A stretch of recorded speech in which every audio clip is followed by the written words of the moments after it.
Hello, everyone. We're going to wait for some more people to hop on before we get started, but thank you for joining.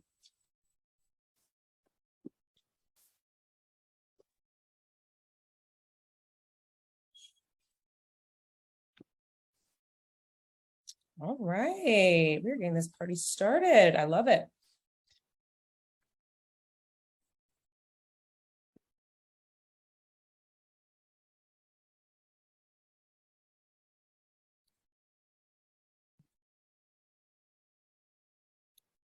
All right, we got a good amount of people in here, so I'm just going to go ahead and jump on in. So this webinar is navigating the new CourseKey navigation. And as most of you guys know, we'll be coming out with the new navigation tomorrow. So this is going to be a walkthrough of what you can expect to see and how to navigate it. So don't fret if you're nervous. We've got your back. We've got a lot of good people here who are going to help you, show you the way. So before we hop in, let me let you know who's going to be showing you the way. We have Michael, who's a senior product manager. So who better to show you what is going to be changing and what's the best way to attack it. We also got Todd here to help answer any questions. And I'm just going to be in the back, making sure everything goes smoothly. So feel free to put any questions in the question box and we'll be sure to answer them. But I will hand it over to Michael now. All right, Sydney, thank you for the introduction. And I do have to call out, I love the title of this webinar, Navigating the Navigation. Anyways, as she mentioned, of course, we put a little splash on the live product and we just mentioned it, and through email blast too, oh my goodness. But the new navigation is going to be launching tomorrow. So you'll be noticing that the look and feel of the platform will be changing. But the purpose of this webinar is to list all the changes that we're going to make and kind of get you oriented before the change happens and make sure you're supported through that. So first, why did we do this? So from a usability standpoint, on product and design at CourseKey, we knew that, basically across the board, there are usability improvements we can make to our platform just to connect the dots better, to make tasks easier to do, to save you guys clicks, right?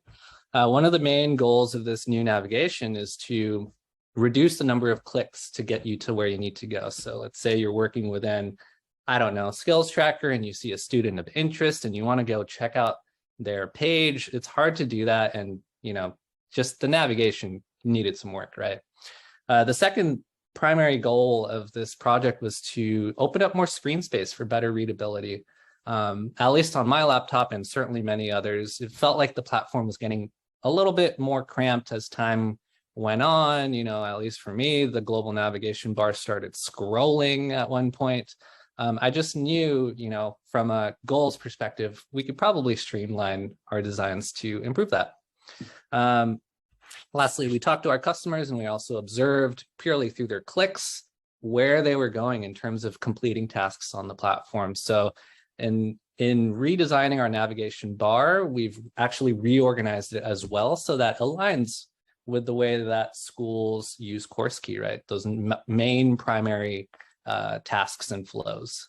Lastly, of course, what better opportunity to just lift the look and feel of the platform so that it's sleek and modernized. As CourseKey evolved, so does the platform, right? So those are the main kind of improvements that we are going for with this this change.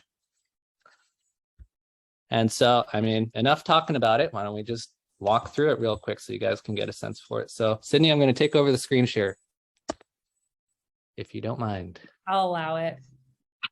Thank you. All right. So here you should see our live attendance dashboard. This is the current UI in production. But let me actually go ahead and switch it to the new navigation. All right. So the first thing you'll notice off the bat, maybe, are the top bars and the left-hand side navigation. So the top bar is there to essentially frame the application and give it a nice orienting element. It's always there. It's kind of the North Star, if you will. But the bulk of the action in terms of changes here is around the global navigation. So as I mentioned before, we've refined the global navigation. It's reorganized to correspond with primary CourseKey workflows. So you have management and then applications, we have more space to grow on this new global navigation. No longer is it scrolling. So we have plenty of space for the new features we've got coming down the pipeline. For example, we've got Cortex, whole new data rich set of features coming down that pipeline there, but that's a different webinar. But do not worry, in terms of what's represented on the global navigation, all of the existing permissions that you've implemented will be enforced as is. And for those of you who like to leverage bookmarks, none of the actual URLs are going to be changes. And I'm sure you've noticed as I've been clicking around here, each little section expands and collapses based on which one you're interacting with. So if I were to revert back to the old navigation, here you can see an example of kind of like a icky scrolling global nav bar. So that is no longer. Speaking of scrolling and having space to work, as you can see, we've streamlined our designs to free up maximum horizontal and vertical space here. One example of this is a feature called collapsing the global navigation bar. This is for those minimalists out there, but for those of you who are interested in going into a mode that affords you the most horizontal space, you can actually click that, what we call a caret, and kind of collapse the global nav so that it's icons only. Each icon corresponds with one of those main flows that I was talking about, but if you were to click on one, you'll have the same list of options as if you had the larger design open. Another thing we did to open up more space on the platform is we actually took what we call the local navigation bar, which I can open an example of, and we actually rotated it 90 degrees and kind of minimized the design so that in addition to opening up horizontal space here, you have a bit more vertical space as well. So I'm actually going to switch back and forth real quick so you guys can see the difference. Here's old, observe left to right, look at Michael's program and all the things on the main page that you need to interact with. Feels a little squished to me. In the new UI, plenty of space to roam. Again, our existing set of features, they were starting to feel cramped, but especially looking down our product roadmap, we're going more and more data rich, right? For example, Cortex. So we just knew we needed the space to leverage. Lastly, the thing I want to call out too is starting tomorrow, everyone is going to default to this new navigation design, but worry not, for a limited amount of time, you can switch back and forth freely like what I've been doing on this demo. So, if you're logging in and you need to just get a task done really quickly and you want to learn the navigation a bit more slowly or over time, you can certainly do that for a limited amount of time.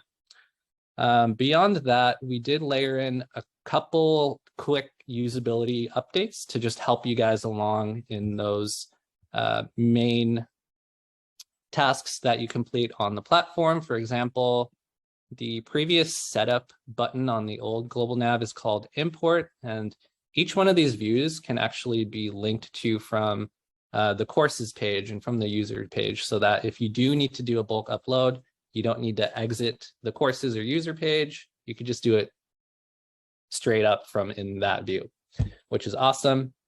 But that's it. I mean, as I've been clicking around, you'll notice that the individual views themselves are much the same as they were with the old design, and that's by design for sure.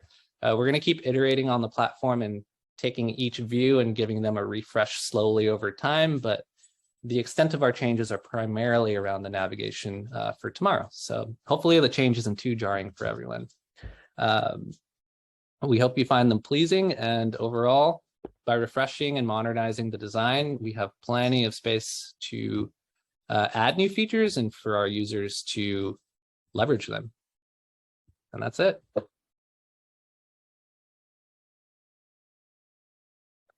In terms of what's not changing, so of course I mentioned this throughout the live walkthrough, but the individual pages themselves will not be changing, and as well, the student app will not be changing at all.